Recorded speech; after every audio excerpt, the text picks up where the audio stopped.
renting. Over 11 million of us do it. But for some, getting the keys opens the door to a nightmare. I know you're my landlord. Don't come back to my property. I'm appealing to the police for help. Landlords, 2 million and counting. Yet for a few, the buy-to-let dream leads to financial ruin. We can't afford to pay 2 mortgages. I don't understand. Yes, you do understand. You're supposed to vacate the property yesterday. In this series, we follow the experts whose job it is to evict nightmare tenants. You name it, scam-wise, we've seen it. Excuse me. Excuse me. I think that could be our tenant. And the heroes who take slum landlords down. You can't cut their electrics and urinate on their furniture. Provide habitable properties for other human beings. Jesus. Get off.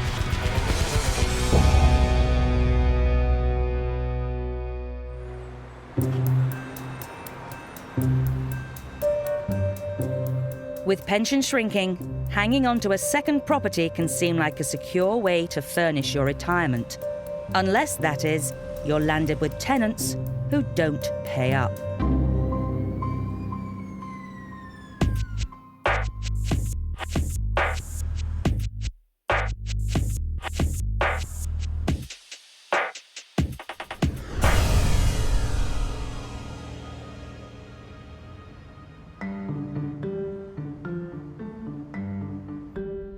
They would have smashed the place up. This guy never ceases to amaze me. Nicholas Parrington has been renting out his one-bedroom house in Hemel Hempstead since he moved out 8 years ago. Decided to rent the property out when I moved in with my partner. Had a few problems, had some prostitutes in there for a short period of time. Then I let the house out to this couple that didn't speak very good English. The woman seemed quite nice. And they had a baby, which made me feel a little bit more comfortable. But after just 1 month, the couple got behind with the rent. Alarm bells rang when this chap rang me up to say that he had a few money problems. Haven't paid me a single penny since. We went down there and asked him to leave, and at that point he told me to effing sue him. Nicholas isn't suing them, but with £2,000 owing, he has started court proceedings to have them evicted. Today, he's heading to the flat to check on its condition. When he last visited, he got a nasty surprise. It looks like the couple are subletting to at least 6 other Romanians. When I went up the stairs, there were about 3 guys lying in bed, all collapsed out to sleep in the upstairs bedroom. Presumably they'd just come back for some sort of night shift. They all had towels over the windows to try and keep the light out. So, but every time I've ever been in there, there's been a different set of people in there for some reason. So I don't quite know what the setup is. Well, this is the property. You've got a downstairs living room.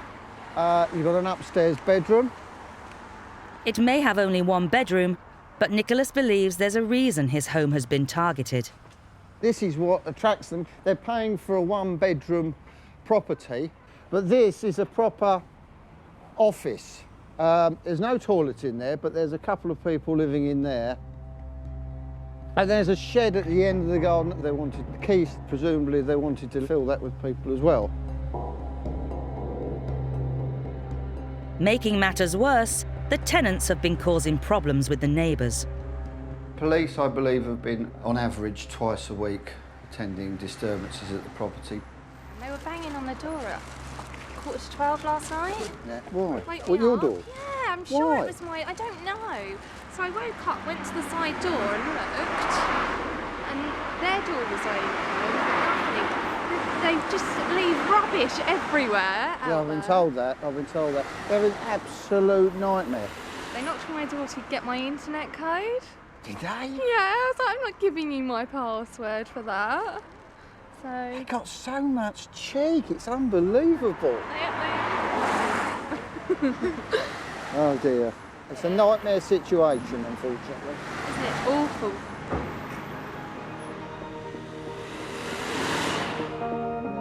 With the court case just days away, Nicholas is hoping his nightmare will soon be over.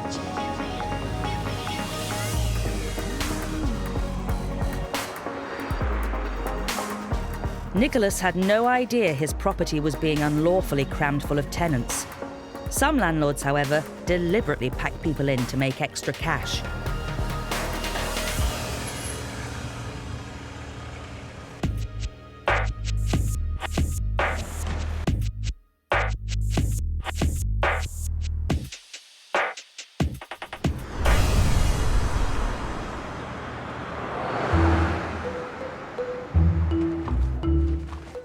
It's 9 a.m. in southeast London.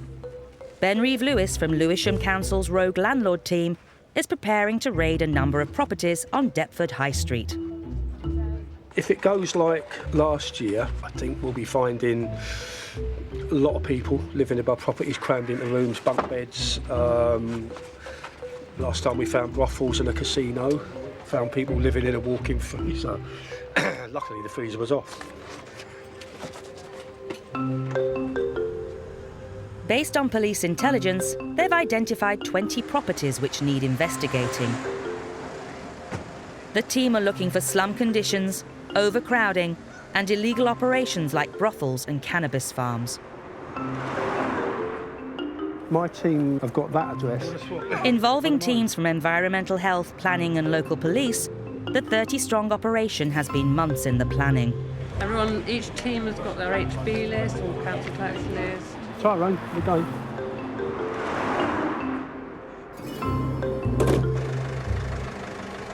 That one's on the list as well. Oh, yeah.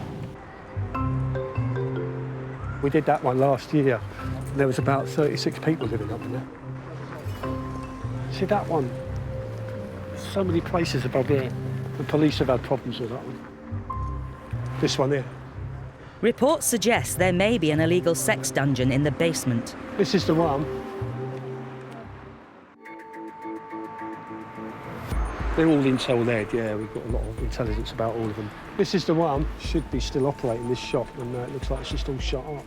In southeast London, Ben Reeve-Lewis from Lewisham Council's Rogue Landlord unit is part of a multi-agency raid hitting properties on Deptford High Street. Definitely no one in there.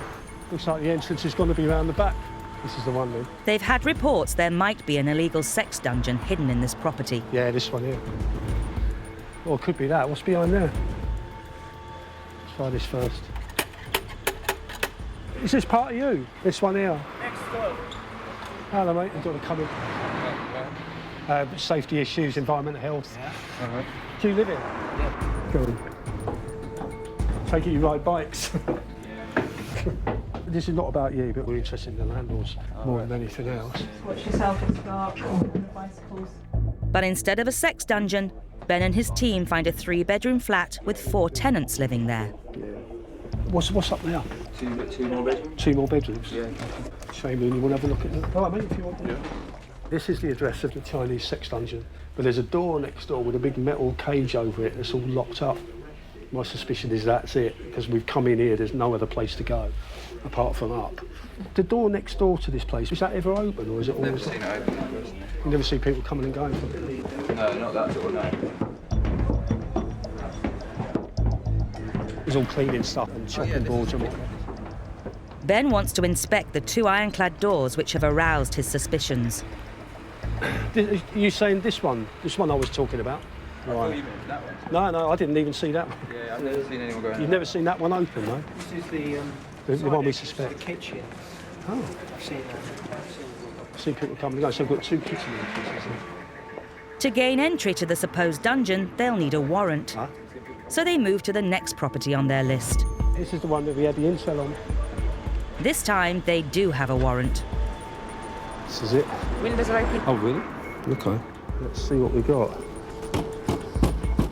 The windows are open. So it looks ominous. I'm here from the London Borough of Lewisham. I'm here to execute a warrant of entry. Ben singled out this property a week earlier after he spotted suspicious-looking partition walls in the window. See where they built the walls up there to divide the rooms. It comes straight up to the glass. This could be a sign of illegal overcrowding. Someone come in? Someone coming? No. No.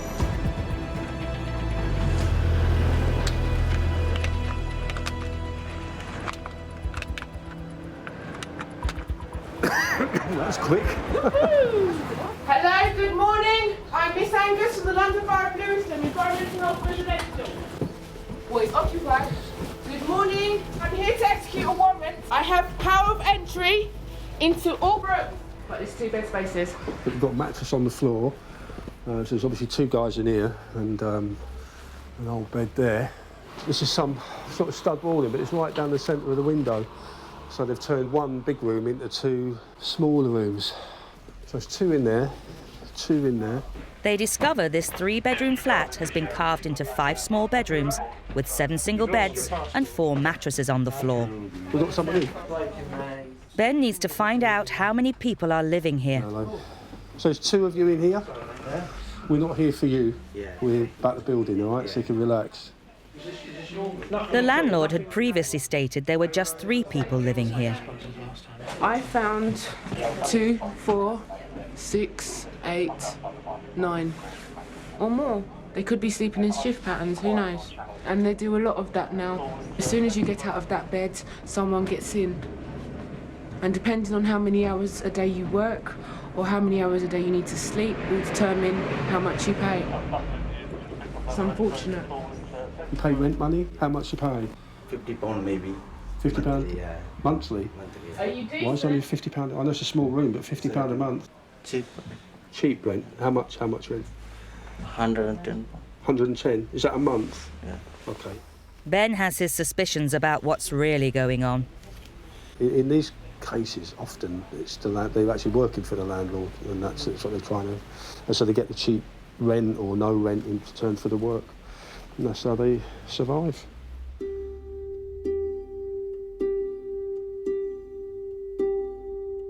Cramming this many people into a property this size without the correct licence is illegal. Fire is the biggest issue here. And Micaea's found even more troubling problems. They've got a gas cooker. It's not even in the wood properly. It just drops onto the frame. All the sockets seem to be overloaded. Yeah, I see. If a fire was to break out, how do you shut it out? Because it's going to go shoom through the whole place. But look, that cable's caught fire at some point. See, there's a burn hole there. Yeah. Tell your landlord he's going to be hearing from me. I've got his contact details. Yeah? It's not you.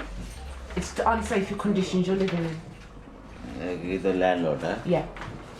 You have my card. Okay. It's overcrowded, it's in poor condition, there's not enough facilities for the number of occupants. And, yeah, my team leader says prosecute, I'm prosecuting. A bunch of Indian guys, overcrowded, death trap. With 1 landlord already in their sights, Micaea, Ben and the rest of the team head off to raid another property.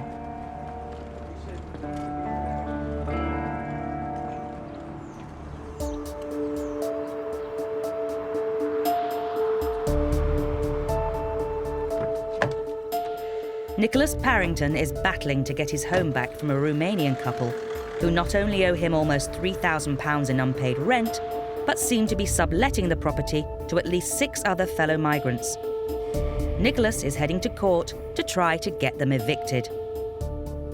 My legal fees have probably worked out to around about getting on for £700–800, and all I've got due to come back from them would probably be about £1,200 deposit. Someone mentioned to me the other night, oh, why don't you take out a private, why don't you sue them for the rest of the money? Well, I said to him, well, where would you like to try and sue some Romanians? At which point he said, yeah, point taken. I can understand that.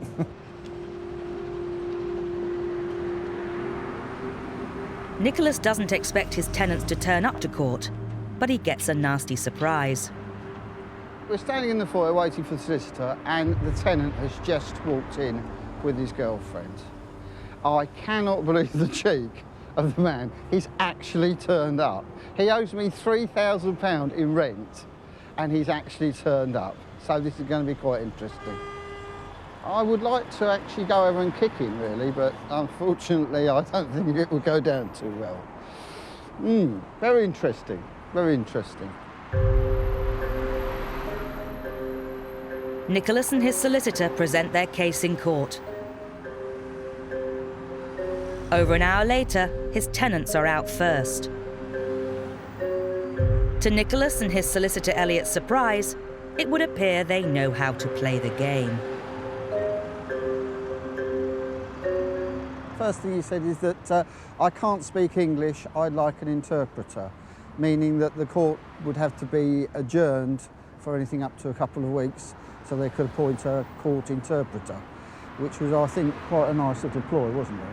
Well, if a tenant genuinely doesn't speak English, then of course the court should, and it's right, that they adjourn to allow someone to be able to understand what it is they're in court for. But this particular individual understood. I spoke to him before, and even when we went into the hearing, one of the very first things the judge asked him was who the lady was sitting next to him, and he understood the question. And he just said, my wife. So he obviously can speak English, he could and understand English. Absolutely, and the judge took a view that he understood enough about the hearing to be able to hold it, and therefore it went ahead. Despite the tenant's apparent ploy, the judge chose in Nicholas's favour. We got a possession order in 7 days, so we'll be able to put in a bailiff in a week tomorrow.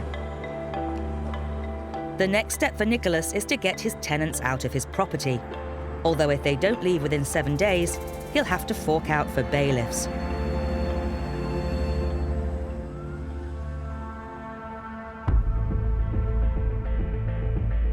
As private rents soar, squatting is also on the rise.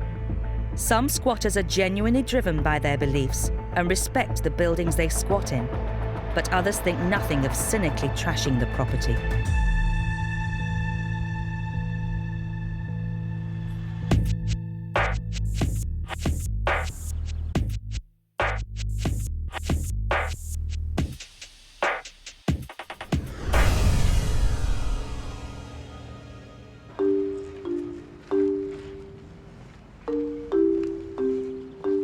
Married couple Gareth and Joanna Hawkes work for a charity helping vulnerable children. The kind of people we work with are mainly 16 to 18-year-olds. Most of them are from another country that's got war or terror or problem. But some are just English kids needing care. We support them in college courses, try and give them life skills. And I thought, what would be amazing would be to have a building that stayed the same in their life. Their lives are so transient. A lot of it's out of their control. I just wanted to provide a building that didn't change. 8 months ago, the charity Phoenix Community Care bought this former Caribbean restaurant to turn into a social centre for the children. While they were waiting for planning permission for renovations, squatters moved in. Called the police and we went in. They're about to leave. Yeah, they're friendly. Oh, we'd like to help in the future. Oh, yeah, that's fine, that's great. And then 3 days later, they said, no, you spoke to the wrong people. We're not that friendly. When it became clear that the squatters were not about to budge, Joanna turned up at the house to retrieve some things belonging to her daughter.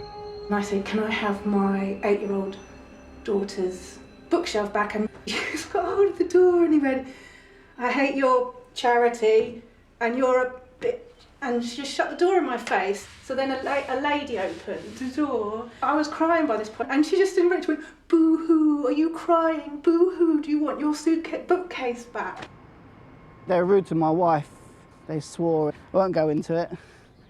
But that sort of like turned my sort of guilt to, I just want them out, really. With the police unable to remove squatters from commercial properties, Joanna and Gareth turned to eviction specialist Chris Sharp. See that house coming out of? Yeah. I think it's just beyond there. He's heading to the property to serve the squatters with a notice, telling them that the court hearing is in just 5 days' time. 4 or 5 will do, won't it? We'll do it to the front. Here as well. Take a photograph of that, Duke. Letterbox has been jammed on the back. There's a door here, so we'll put one on this one. We don't know if it's being used, but better safe than sorry. Just as Chris is about to leave, there's a sign of life. There you go. Hello, hello, hello. We've just got some documents to serve upon you for a court hearing next Wednesday. Do you want to come out? We've been asked by the charity who owns the property to serve papers on you in relation to possession actions. Some papers. There you go. Can I give you those? What's your name, mate? Well, I'm not being on camera, bro. Okay. He doesn't want to go on camera, so we'll just serve the documents in any event. Next week, when we're before the judge may well ask, was anybody in there when you went round there? At least we can say at the date of service there were people in there. The hearing is in just under a week's time, and the charity is a step closer to getting back their planned social centre.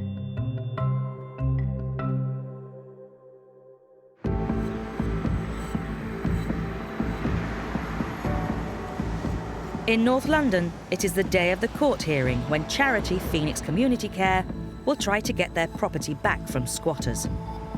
Eviction specialist Chris Sharp has just learned the squatters plan to fight the eviction. 9 times out of 10, it's simply to try and buy more time on that opportunity, that off chance that the matter gets adjourned for a further hearing where more evidence can be put forward. And if they're successful in doing that, then they've won, haven't they? Because they've got the time that they wanted. 2 days notice? No, Gareth is joined by his mum, Pauline, who founded the children's charity 13 years ago.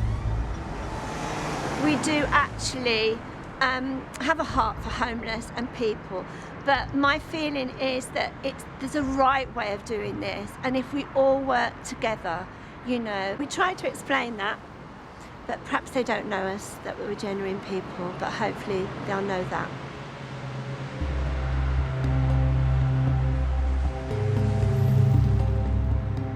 The court case lasts just 10 minutes. We got there, didn't we? Yes. And we got the order. You were brilliant. Thank you so much. And it goes the charity's way. So, guys. Thank you so much. Pleasure. He was a no-nonsense judge, wasn't he? Absolutely. And he just said they were trying some tactics, but he just went, no, you've got to get out. That was basically And it. you were brilliant. Thank you so much. Oh, that's very kind, Pauline. It was so worthwhile. Thank you. So much. Stay Pleasure. in touch. Pleasure. Thank you, all done. Great Thank you. service. Cheers, Gareth. Thank you. Bye-bye now. Bye. Thanks.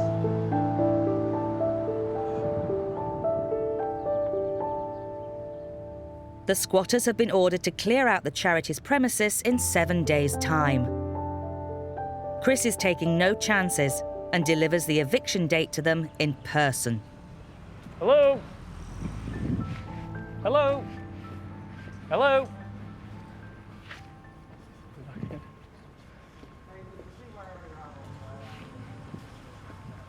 Hello there, mate. Do you want to answer the door a moment? Yeah, do you want the order? Yeah, can you just leave this out of the door, please? Well, I can hand it to you, it's all right. It'll blow away. I'll literally hand it to you and we'll go. Okay. The guy that was at the window was at the hearing today.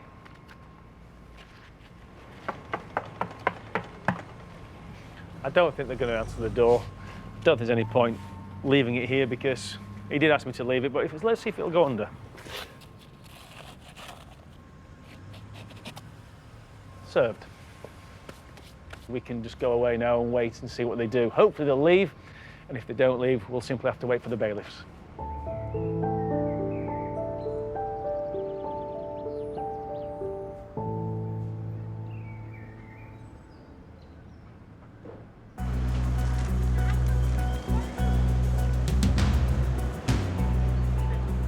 In southeast London, housing enforcement officers Ben and Micaiah are on their way to raid a property where there's a history of illegal overcrowding. Last time we were here, we found 30 people living in bunk beds. Chinese women mostly kind of being trafficked through sex trade, DVDs, cannabis farms and stuff like that. After last year's raid, the landlord was told to clear out the tenants and improve conditions or face prosecution. He claimed that he was making improvements and would have just 3 tenants, but the housing team suspect otherwise. Entrance is round the back, it's above a shop. They can't go out the front. So, yeah, we're going to have 30 people living in a three-bedroom flat. So we have to get in, calm everyone down a bit. Let's see what we got. You drew the short straw again then? You need to come to the door. I have a warrant to enter these premises. Please come and open this door. Otherwise the door will be opened by force. Can you open the door, please? There you go. Sorry. Excuse me. I have police officers with me and locksmiths who will be entering every room. Hello, darling. Anyone here speak English at all? 4 of you. Woke you all up, didn't we? Is there anyone upstairs? Come and have a look. We've got 4 women in bunk beds in that one room there. Hi, guys. We're Lewisham Council. You speak English at all? You do, right, great. I'll need you then. What's your name? Got 6 in this room, 9 people so far. You've got guys sleeping in bunk bed space up here.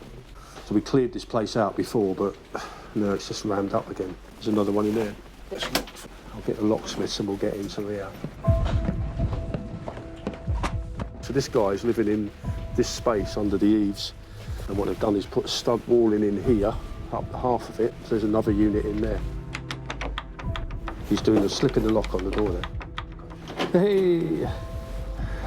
Here we are in the West Wing. He's got the other half of the window here. Bijou, petite and bijou. This is just all hardboard stud walling. He's got half the window. The bloke next door's got the other half of the window. I can literally go like this. I can touch both sides like this without even stretching my arms. This is it. I've seen prison cells smaller than this, bigger than this. Not personally. The serious concern to me is dodgy electrics, heat damage, no means of escape. Man, it's a death trap. It's like a little council flat. Everyone crammed to the rafters and dangerous. And you just can't have this many people in there. It's officially overcrowded. Your date of birth. With 8 occupants present and bed spaces for 16, it looks like the landlord has some questions to answer. They have been operating a house in multiple occupation without the appropriate licences. They're telling me that they don't need a licence because they've got 2 tenants. It's clear to see this is not a 2-tenant household. This is a 16, if not more, tenant household. What are you going to do? Prohibit the use. Prosecute. So we just go for unlicensed HMO. What's the penalty? Penalty. An unlimited fine. Possibly a prison sentence because it is a criminal offence. Lady's ID. She's gone missing. Is this your one? But it's not just the landlord who's in serious hot water. Some of the tenants' immigration statuses also look questionable. Thank you. It's got liable to detention written on it. What's your name? No. What's your name? No ID? No. There's 2 people in there got no paperwork at all. So just call in the immigration people. The likelihood is they're going to get arrested and taken away. Okay, I haven't got any reference numbers for surname's first name. This was a female trained. Because she needs to hasn't got work. a passport, she hasn't got any ID, she's got nothing. She's got another absconder and then his female friend who's got no passport, nothing. That's 4. Illegal. Okay, we've got 4 possibles that need to come in, maybe. They'll just check that there's an officer to deal with them at custody. 3 of them are absconders already. I mean, if we don't take them now, then they'll abscond, but it's down to the Home Office and immigration. At least 4 of the tenants have dubious immigration status, so the officer makes a call to the local immigration office. You got some good news? Oh. No one to deal? Okay. No resources today. No, it's all right. Cheers, Tim. Their boss says they haven't got anyone to deal. But, you know, we've done our bit. We may well move on, but yeah. I'd like to say not a waste of time, but that's, you know, hey-ho. They've come to notice, so we know where they are for now.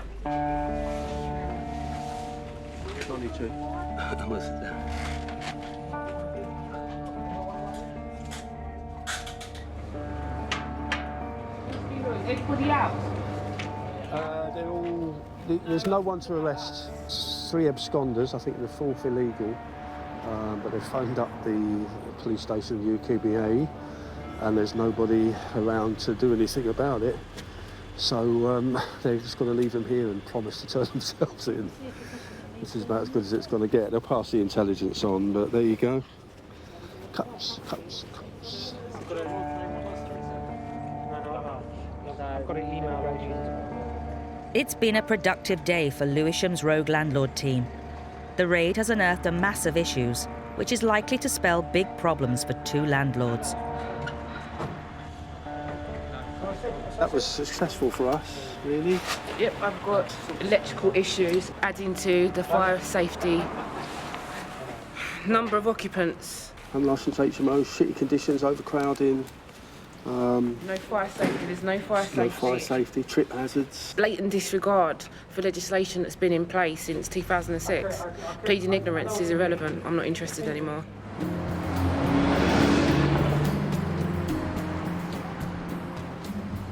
In North London, today's the day squatters are due to be evicted from the children's charities premises. Chris Sharp, with 16 years of experience in housing law, knows that evicting squatters can be the worst. I'd like to get there and find the property empty. Some people can be quite violent and hostile towards you. I've had cases before where they've taken the lead, they've taken the copper. You go into properties and there's literally water just gushing out of the walls where pipes used to be. Now that is what we are all hoping does not happen.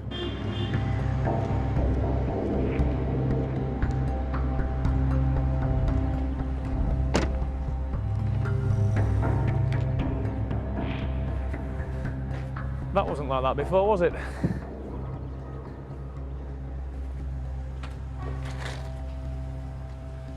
Hello? Hello? It's a right old state and the smell is overwhelming. Lovely. I hope that's not a taste of things to come inside.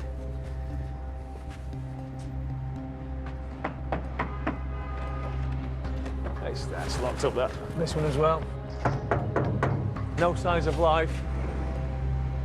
Electrical ducting pipes are dumped outside, but the valuable copper wiring is missing. I just really hope that it's not like that throughout the copper and the lead's being taken, because if it is, then it's going to be chaos in there. Hi, Gareth. It's not looking good in there. Yeah. Hi, Pauline. Nice to see you again. You're right. I've shouted, I've knocked on the door. Doesn't seem to be anybody in. This is disgusting. The bailiffs arrive to evict the tenants. That's if they are still here. Yeah, I'll come with you. Just watch your feet, gents. There's a few... yeah, we could. The floor is covered in what smells like human excrement.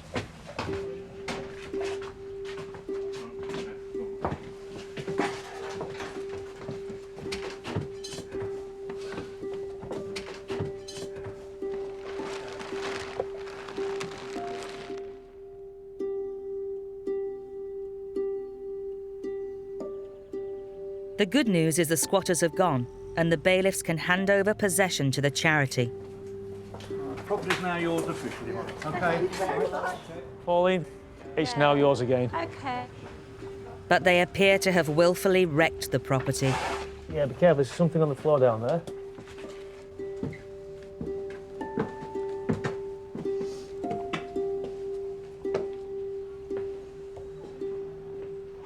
It's really sad.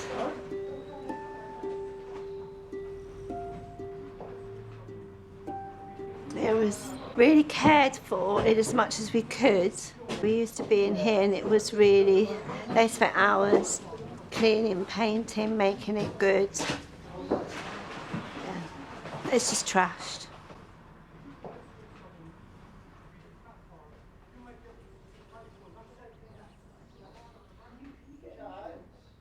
How does it compare to what it was like when you took it? They've trashed it. Have they? Were the ceilings out as well? This is a disgrace. Was the toilet sink off as well? Was it that off? It seems to be a bit of a drinking drug party den. and they don't really give a damn about anyone. I mean, you probably can't even film what's on the walls because it's all like bad language and stuff. So it's pretty upsetting. There's a lot of costs that have been wasted now. Yeah. It's a charity. You know, they didn't ask for this. And all they wanted to do is give something back. And all they've got back from these people is 2 fingers. It's a disgrace, it really is. That's what I thought. Okay, so, like, this is so not right. Look at that. That is what I wrote and left in the building because that's what I want the building to be like for. We want Rainbow Valley to be a home for those who can never go back home. We like these people to always to feel invited to sit and eat at our table. You know, there's loads of refugee kids and stuff that we work with who don't have the luxury of going home to mum and dad, or don't have the luxury of even knowing whether people are alive in their family.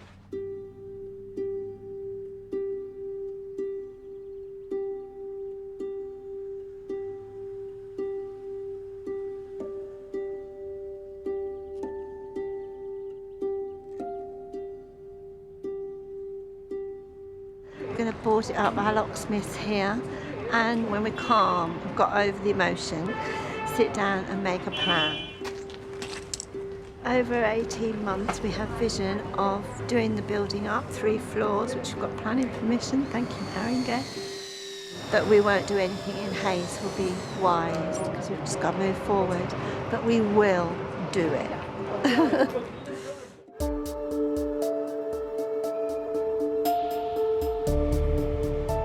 Nicholas Parrington has won a possession order to recover his property from tenants who stopped paying the rent. Today's the day they're due to be evicted. A little bit apprehensive about today. Been told that he's still in the property. We never know what he's got up his sleeve, this one. His tenants have been anything but model neighbours, and Nicholas is concerned about the state he's going to find his house in. Just have to hope that they haven't smashed the place up and that everything's okay, because I've heard some horror stories in the past.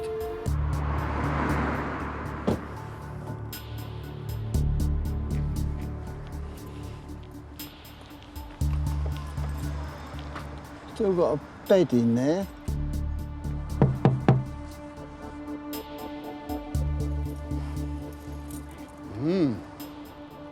Nobody in, nothing. The tenants appear to have left, though Nicholas can't get into his property to check. I can't get in. The locks have been changed.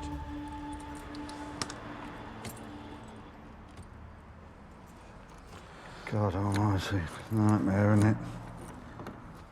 No. Desperate to check on the property, Right. he takes his life into his own hands.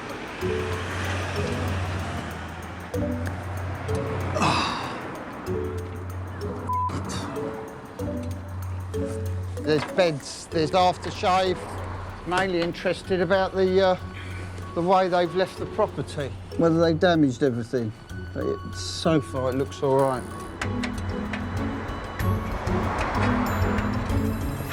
The bailiff turns up. Matt, bailiff, nice to meet you. Pleased to meet you. How you doing? Somehow or other, my keys don't work anymore. No one ever uses the front door. Okay. So it's just the back door.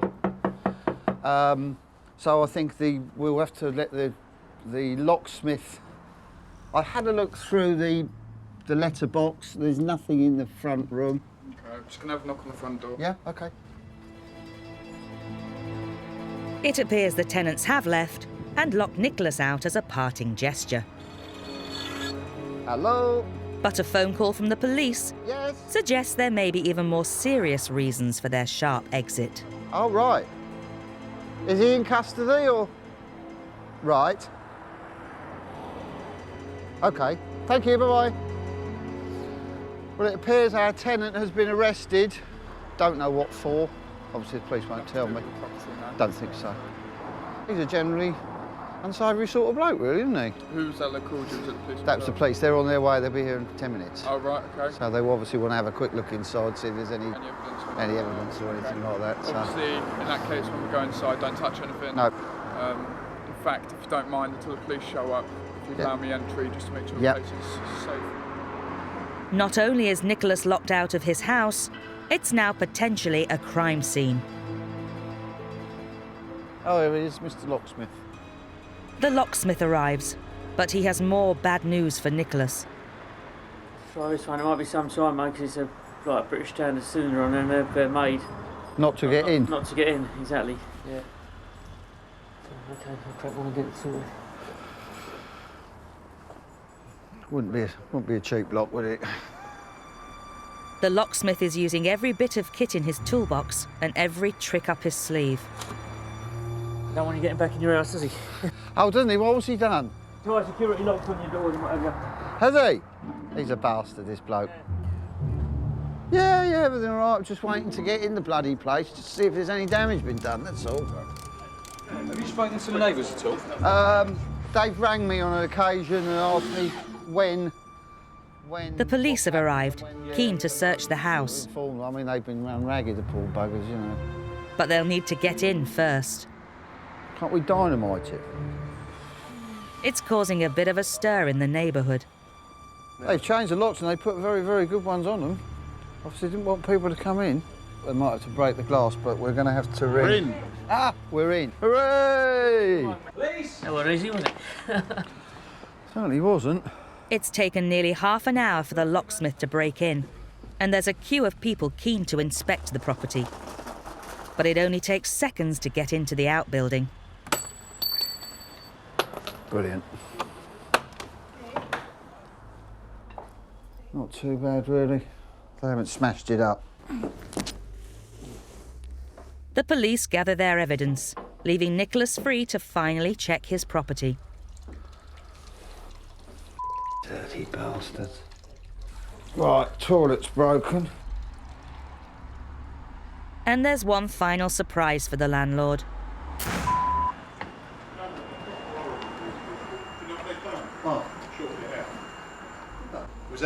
It was wired like that, tight together.